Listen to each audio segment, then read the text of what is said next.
Welcome to Season 4 of the Agile Brand with Greg Kihlstrom, where we discuss business agility through customer experience, employee experience, and digital transformation. I'm your host, Greg Kihlstrom. The Agile World podcast is brought to you by TEKsystems, an industry leader in full-stack technology services, talent services, and real-world application. For more information, go to teksystems.com. To read more about the topics discussed on this show, you can go to my website at gregkihlstrom.com and read my latest articles or get a copy of my latest book, Meaningful Measurement of the Customer Experience, now available on Amazon and other retailers. My name is Greg Kihlstrom, and I'm the host of the Agile World podcast. Today we're going to talk about agility in our systems of measurement and how we approach meaningful change in customer experience in an organization. To help me discuss this topic, I'd like to welcome Desirree Madison-Biggs, Head of the U.S. Advisory Services at Teresa Monroe. Desirree, welcome to the show. Thanks so much, Greg. It's great to be here with you. Yeah, looking forward to talking with you. So, first of all, I think the way that you came into the profession of customer experience is really interesting. So why don't you share for the audience, give them a sense of your background, where you started in your career, and how you got into a more formal role in CX? Sure. It's a story that I love to tell, and I guess I would start out by describing myself by a new term that I just got exposed to, a passionista. Nice. And a passionista is somebody who follows their passion and creates a career out of that.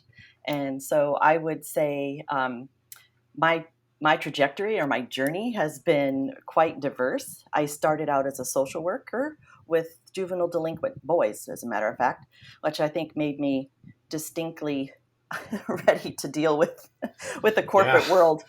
From there, I moved into human resources, where I spent 7 years supporting a big multinational corporation. And then I decided at some point that I really wanted to understand the customer better.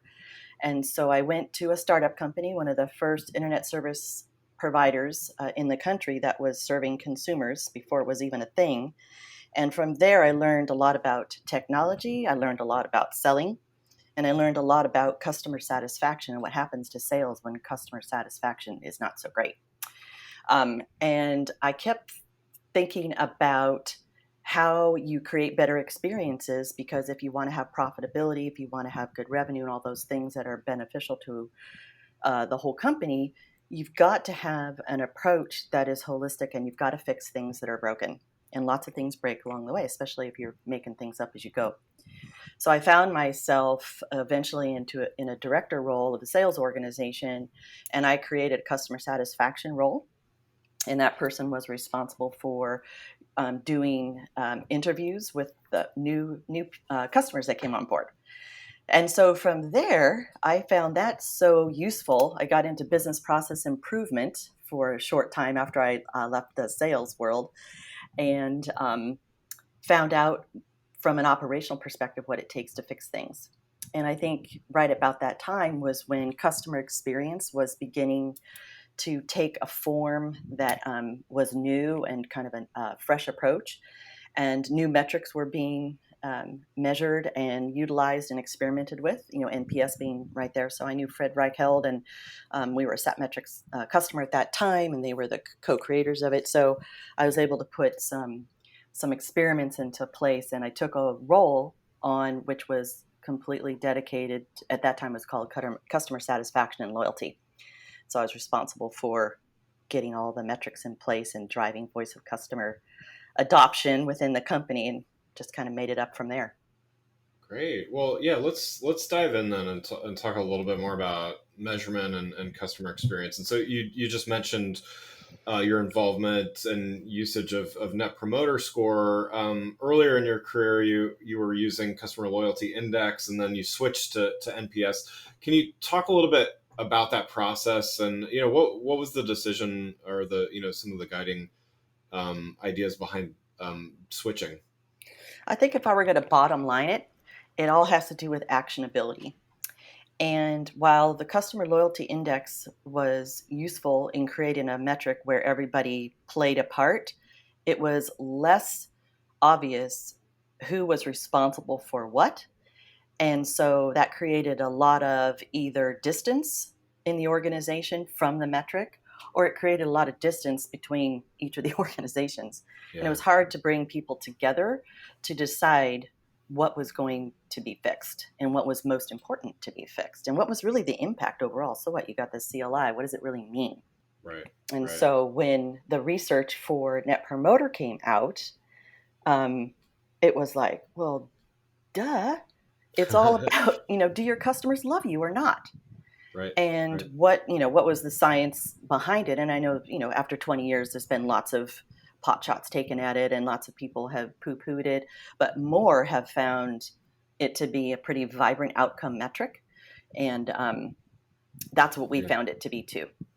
Yeah. And so, I'm certainly, I have thoughts on NPS, and I think it's valuable in a number of different ways.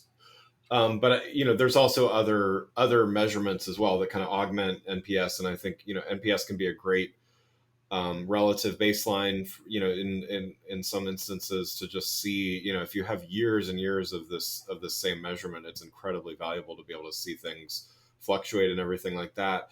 What would you say to an organization that they may be using something like NPS or CSAT or CES or other things, or maybe sometimes all of the above, Mm-hmm. but they kind of feel like they're not, they need more.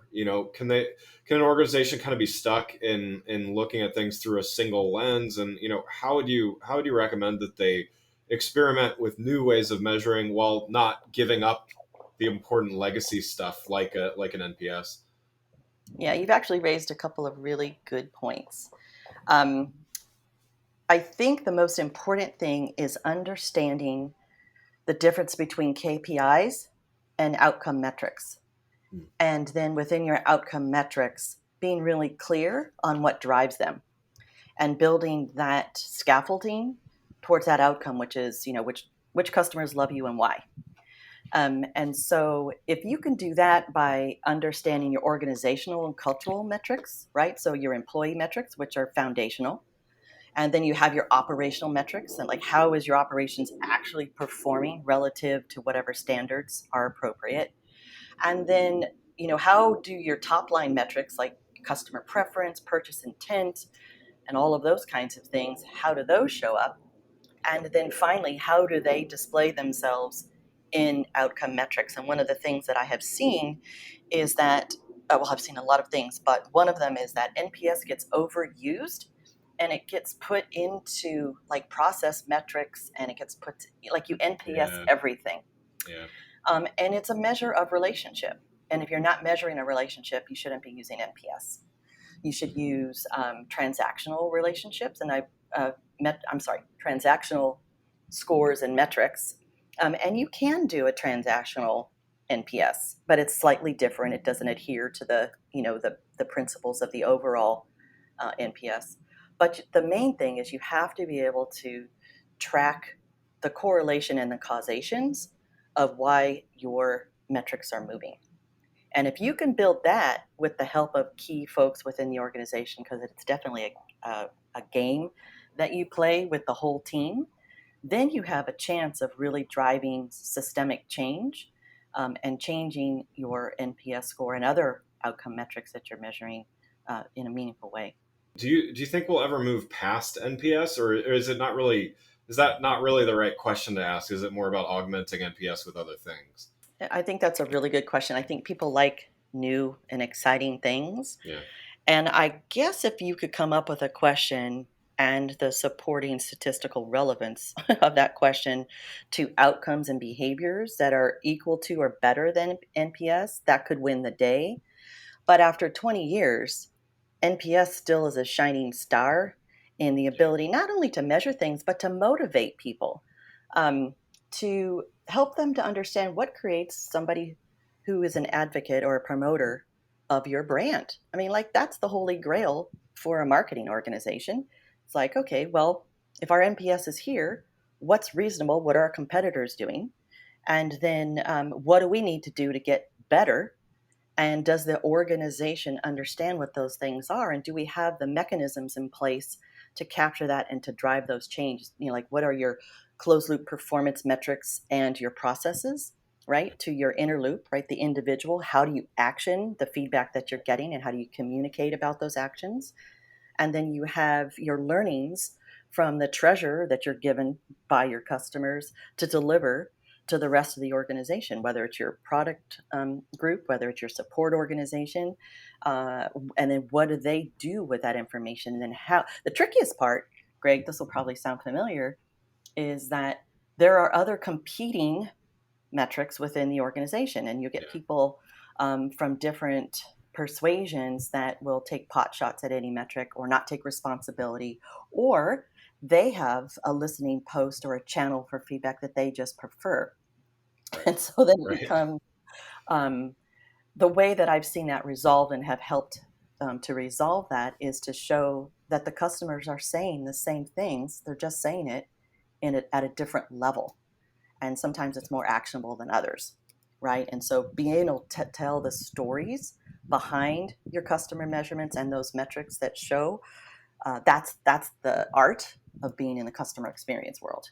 Talking about, there's some organizations that kind of, they use NPS as, I'm picking on NPS, but just because we're talking Sure. about it, but they use NPS as really their sole CX metric, and Mhm. there's certainly other things involved, and certainly other things that they watch, but one sometimes feels like too few, but how do you know when you're measuring too much? Because there is also the, if you have 20 KPIs and metrics and things that you're paying attention to, how can you really know if you've succeeded if you've got 20 different things that you're trying to pay attention to? So Yep. what's your, without, obviously numbers and amounts may vary based on the size of the org and different things like that, but how do you know when it's too much, maybe is the question there.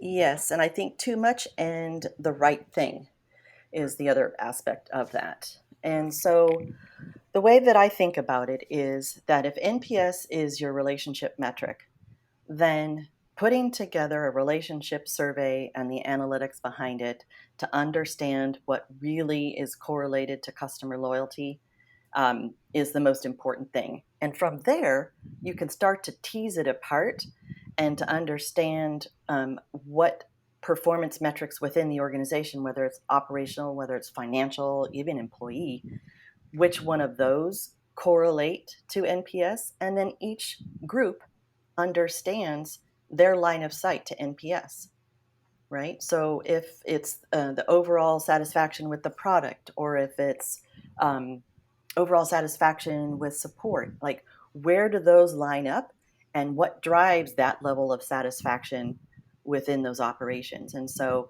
everybody should understand how their frontline metrics or their organizational metrics or whatever ladder up to that NPS. And once you are able to do that, and it does take a while, by the way, to get that all right. And I would advise any company to put the resources behind really solid analytics so that you can do the work. Otherwise, you're right. You're just going to end up with this floaty metric out there that really people go, oh, wow, our NPS went up, or oh, how sad, it went down.